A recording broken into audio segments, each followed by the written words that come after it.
Tom has decades of experience in healthcare management and insurance consulting.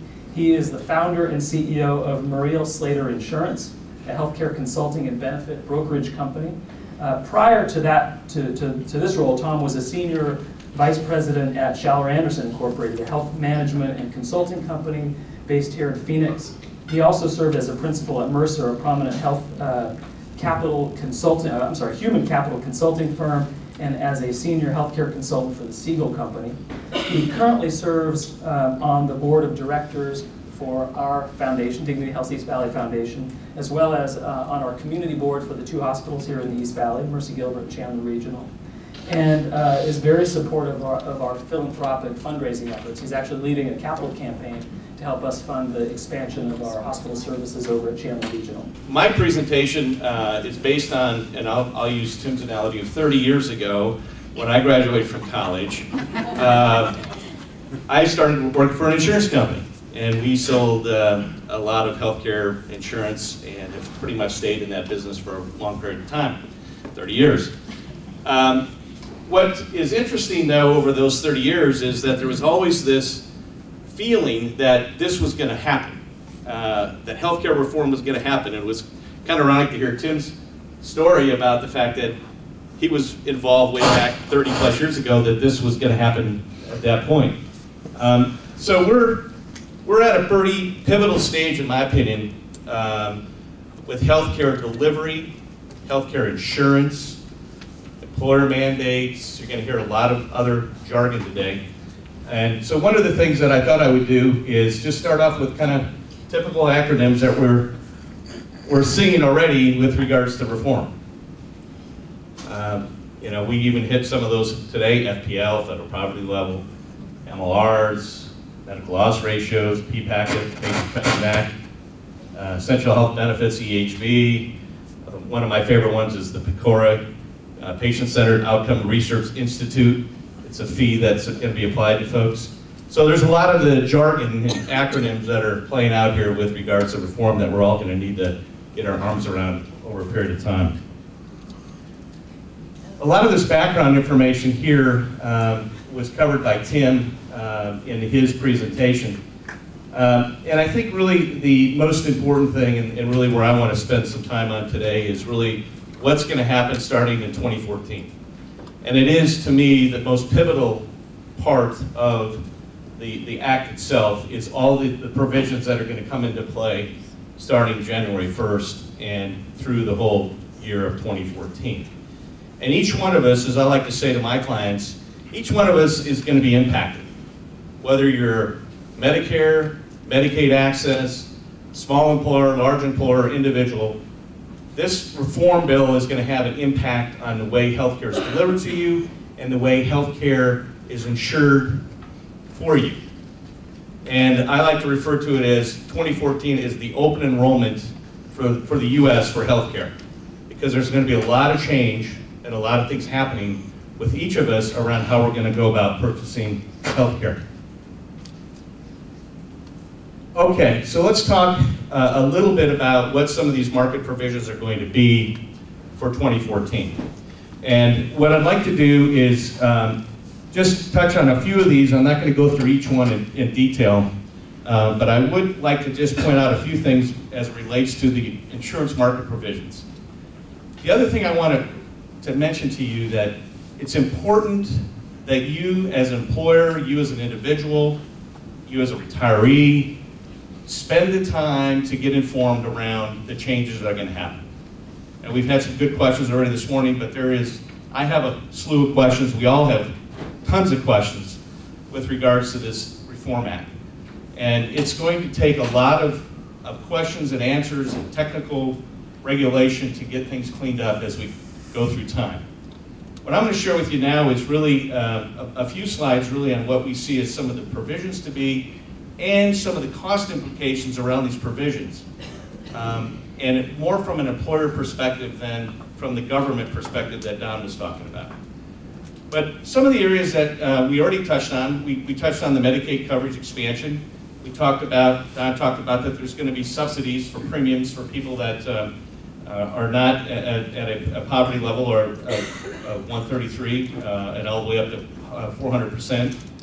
But there's some other interesting things in the provisions that create some challenges for the insurance industry from an actuarial and underwriting perspective. And why that's important for you to understand is because they have built an insurance world model on the current rules that are in place, right? They know exactly how they underwrite individual insurance. The insurance companies do. They know how to underwrite small group insurance business. They know how to underwrite large group insurance business, and they know how to underwrite large self-funded insurance business. Well, that's changing. It's all going to change with regards to different things that are going to happen in 2014 with some of these provisions. For example, there's guarantee issue now that's going to take place for anybody that wants to have insurance. So in the past, I think Don or Tim mentioned this, an individual who wanted to apply for insurance, we use Blue Cross, who we do a lot of business with. Blue Cross would take your application in, look at it. If you had medical conditions, they may deny you, and you'd have to go somewhere else, or you would not be insured at all. Or they may medically underwrite your policy and include a little higher premium for them for some of your medical conditions. That all goes away. They can't do that anymore. So that creates a real challenge, again, for them from a change perspective of how they're going to look at individual coverage with regards to now guarantee issuing anybody that wants to purchase insurance. So someone age 54, male, pretty good health, they may give me a rate of X dollars, and someone female age 54 who is not in very good health, they have to give that person the same premium rate, and they have to offer that insurance to them. So that individual could have up to $1 million in claims, being unhealthy, and right now that person probably wouldn't even have insurance. So these are kinds of things that are taking place with regards to some of the market provisions. There's another interesting dynamic in the adjusted community rating, and I don't want to get into a lot of detail here, but it really has to do with the way rates are set in the individual and small group markets with regards to the top to bottom rate differences that can be in a rating schedule for these insurance companies. And that's getting compressed. So it means that the bottom rates, the lower price rates are going to go up, and the higher price rates are going to come down, and there's more compression going to happen. So as we like to explain to folks in a very simple way, you're probably going to be in a situation where some people are going to benefit, right?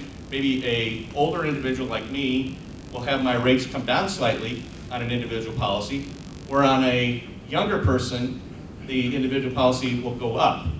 And so again, as you go through this over the next few months and the next year, you're going to need to spend the time and look at a lot of this as it relates to you as your own personal purchasing, as well as an employer is purchasing. We talked about the employer mandate and penalty, and I think Sandy's going to talk a little bit more about that in more detail. We talked about the individual shop exchanges, again, expansion of benefits and mandates and so on. So I'll kind of move on to this slide.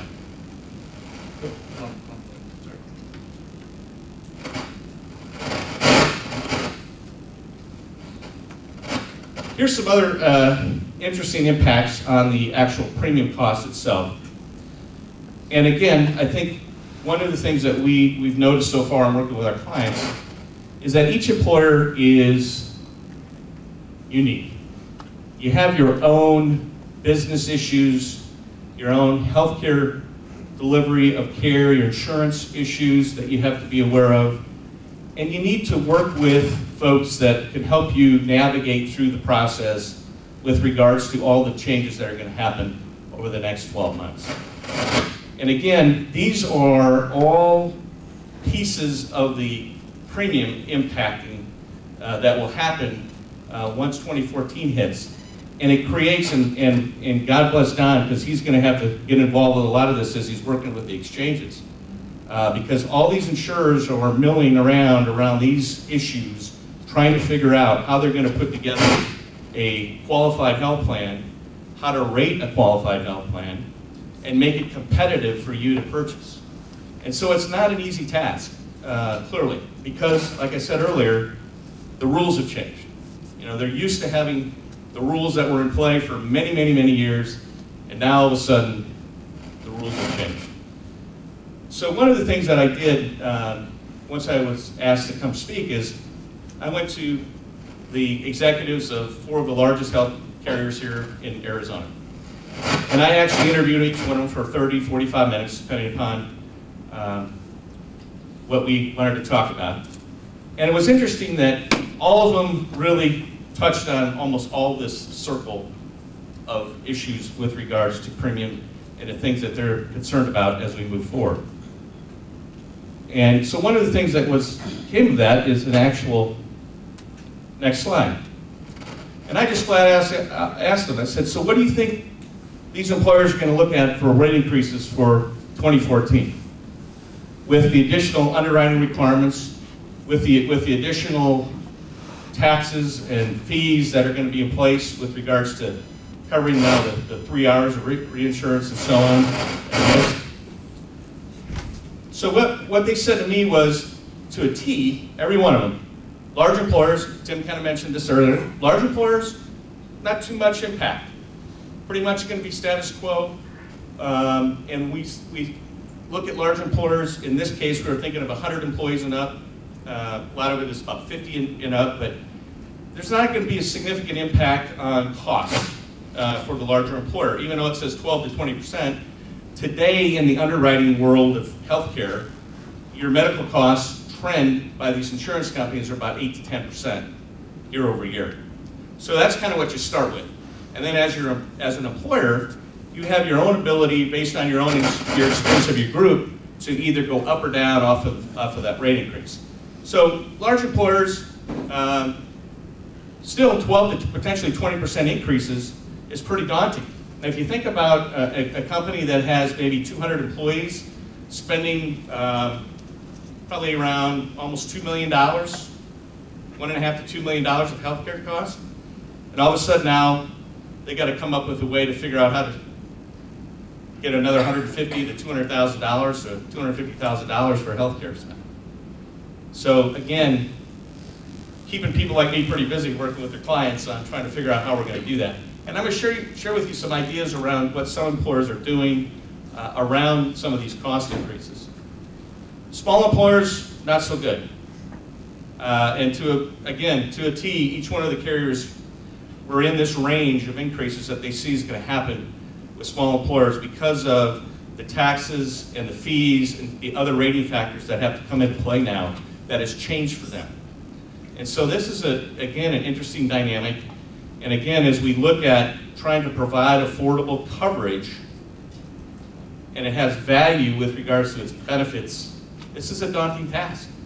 And it will be a daunting task over a course of time. Again, I don't think this is, I think everybody on the panel would agree, this is not a 1 year, we're going to make it work. This is a long-term process that's going to evolve with regards to healthcare and healthcare reform, how products are offered to the market, how they're underwritten in the marketplace. Individuals, this is, as you'll see, as one of the gentlemen I interviewed said to me, Tom, he says, our actuaries are having brain freeze.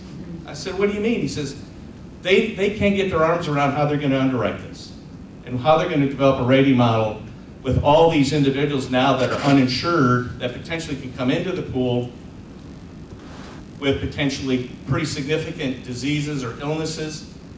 And how are we going to ever make any money at underwriting and insuring these individuals? He said, so we're kind of stuck in neutral a little bit. Everybody's got ideas, everybody's thinking about what we should be doing, but he said, you know, we don't really know right now what we're going to do. And we're kind of looking forward to the federal government and the exchange information to come out so that they can work on and figure out a little bit better how they're going to be able to set rates, particularly for the individual marketplace. Today in Arizona, if there's no maternity coverage for individual health care. I don't know if any of all you knew that or not, but there will be starting 2014. So just think about what that means. I mean, from an insurance standpoint, if someone's going to have a family, they're going to take insurance, right? So there's got to be rules around how long you have to have insurance. how long you have to stay with insurance. So all these things are going to play out here now over the next 12, 24, 36, 48 months as we go through this process. So what are some of the things you can do around this? Well, one of the first things that I think initially everybody's reaction to the reform was, should we just pay the penalty, or should we just continue our health care, right? Recent study I saw that Deloitte, a large accounting and actuarial consulting firm, did, indicated that about 1 out of 10 employers indicated to them that they were going to look at dropping insurance, their coverage for their employees. So I think most of the employers and the clients that we work with really talk about the fact that they want to make this a significant, and is a significant part of their employee rewards and compensation. And it is a value to their employees on a pre-tax basis. So a lot of them are going to continue to offer the health benefits. It leads to employee satisfaction, loyalty, productivity, keeping people healthy. And again, that'll be even more prevalent as we look at some of the ways the transformation of healthcare is going to be delivered and keeping people healthy at work and well. And there's also a part also here that if health benefits become part of compensation, then they become taxed. So if we said an employer decides to eliminate health insurance and decides to give their employees compensation, then that would be on an after-tax basis and would be taxed as taxable income. Whereas right now it's really a pre-tax benefit. And then in that instance, the employer would also pay the penalty. And Sandy will talk a little bit about that in a minute. So what are the other things that are going on with regards to strategies? Well, one of the biggest things is the plan redesign. So working with the employers on their benefit plans today, looking at what some of the options can be around redesigning those benefits to make them more affordable, more competitive, and there's a balance always between what the design of benefits is and what the employee or their family pays for that coverage. We call that contribution modeling. So the contributions that you as an employer would contribute and what the plan designs are will get significant review and look over the next 12 to 24 months. Continue moving to incentive-based wellness programs. A number of you, I'm sure, I know at least the people here with the Dignity employer have a very, very good wellness program, including biometric screenings, health assessments, health education. Again, you'll see this to be a real paramount provision from the insurance companies even now getting into and offering wellness programs. Consumer-directed health plans, consumerism, you probably have heard that term a number of times, another way to talk about getting the consumer engaged in the purchasing of healthcare. So really getting them to understand exactly what the healthcare system is offering, how it works, what the costs are, and there's been products that have been developed around that, such as health reimbursement accounts and health savings accounts.